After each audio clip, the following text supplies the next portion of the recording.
Autoline Daily is brought to you by Bridgestone, your journey, our passion. Dow Automotive Systems, improving durability and increasing design flexibility with Betamate structural adhesives at dowbetamate.com. And by Hyundai. Experience the 2011 Hyundai Sonata today at HyundaiSonata.com.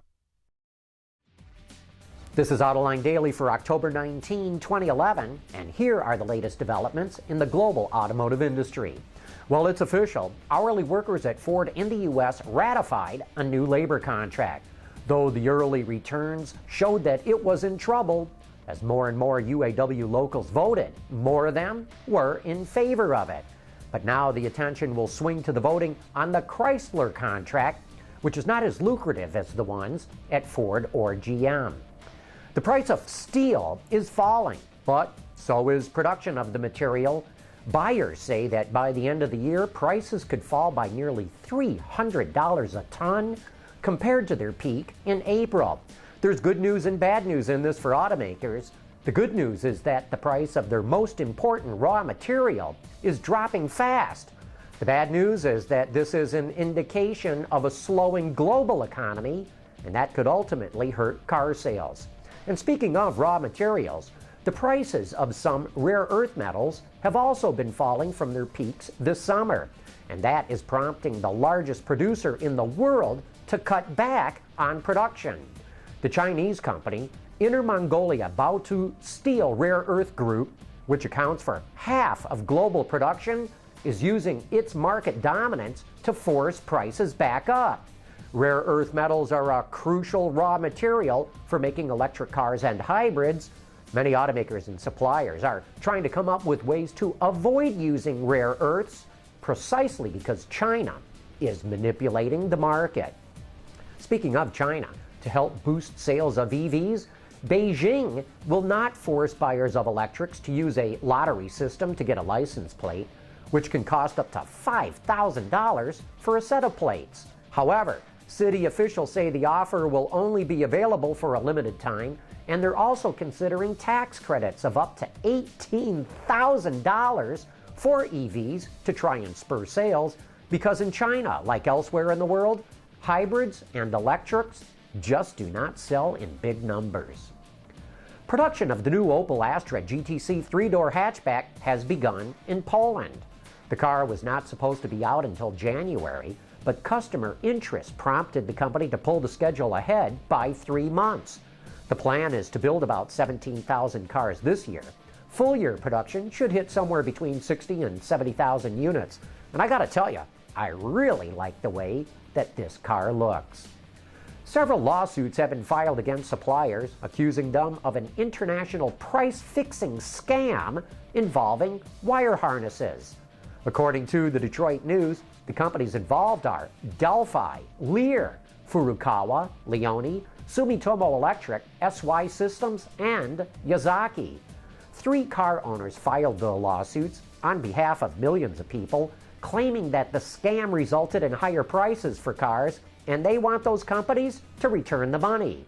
The United States, the European Union, and Japan have been investigating the claims since at least February of 2010. The conspiracy supposedly started as early as January of 2000.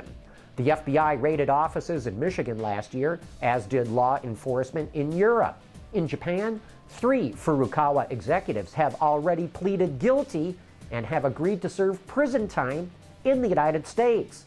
The company will also pay a $200 million fine. And you know, this is a story we're going to have to keep an eye on because it is only getting going.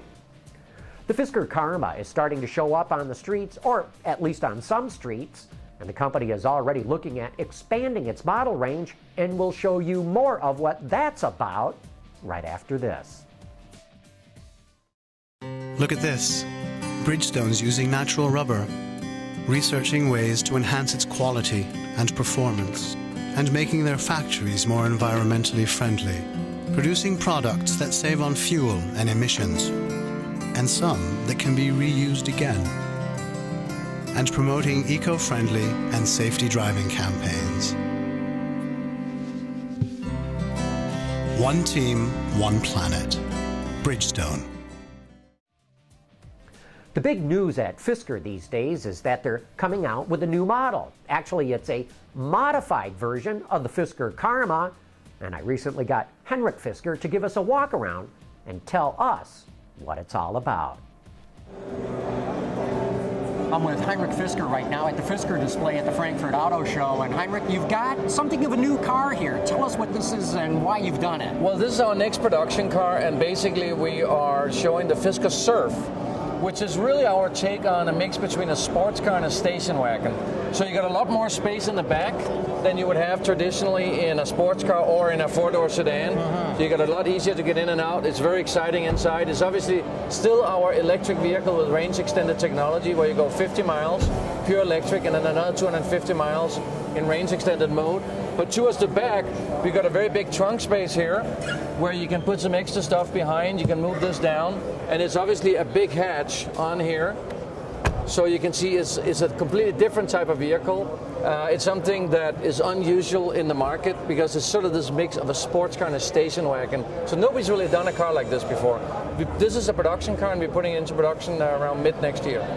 Unbelievable. So it makes its debut here. It'll be on the market in about a half a year, a little over half a year. Yeah, a little over half a year, sort of in around mid summer next year. Have you determined the pricing on it? We haven't determined the pricing, but it will be a little bit more expensive than the four-door Fisker Karma. Well, one would expect you've got a little bit more into this one. Right. Henrik, thanks so much for the walk around. Really appreciate it. Thank you very much. Good to see you again. Yeah. Thank you. Thanks.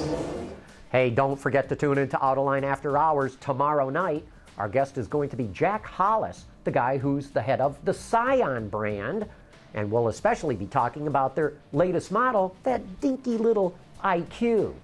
Join me and the auto extremist Peter DeLorenzo for some of the best discussion going on about cars that you can find. And that wraps up today's show. Thanks for watching. We'll see you tomorrow.